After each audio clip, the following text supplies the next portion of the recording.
Hey there, I'm Alex and this is my first review. Now for my first review on this channel, we're going to be taking a look at the 13-inch 2017 MacBook Pro. Not only is this computer Apple's latest offerings in terms of a 13-inch laptop, it's also a highly sought-after computer by students this year. I'd know because I bought it.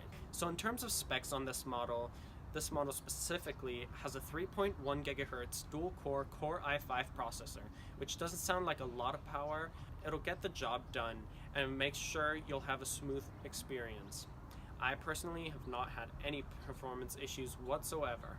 That processor comes paired with 8 gigs of RAM and a really fast 256 GB SSD. Next up, we have the display. The Retina displays on the MacBooks have traditionally been really good, and they hold up to that same standard in this one. It isn't the most color accurate display, but it gets the job done, and the resolution of course is great. The trackpad is probably one of the best features of this computer.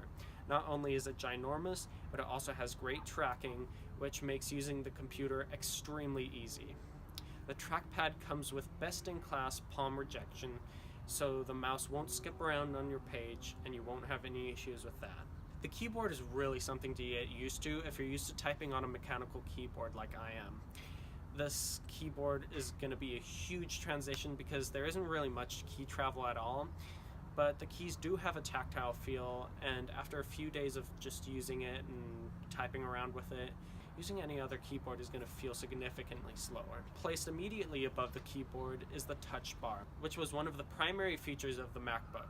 It's kind of cool to show off to friends, but it's not a game changer.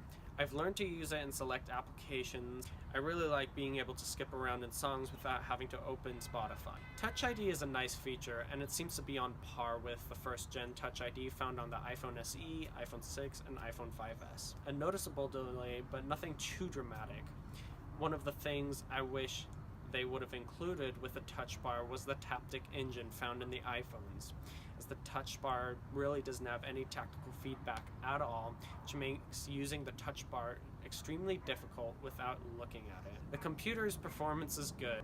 macOS is well optimized, and editing 4K video in Final Cut is no problem at all.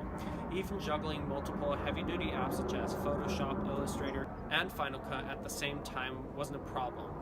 The computer did seem to struggle a lot while exporting 4K video though, making it essentially unusable during the export. However, the export of a 7-minute video only took 5 minutes, making it not that big of an inconvenience. Obviously this Mac won't be good with games, but that might change sometime in the future once external GPU support on the MacBook becomes more popular. The battery is something that was unexpectedly not on par with the previous MacBooks.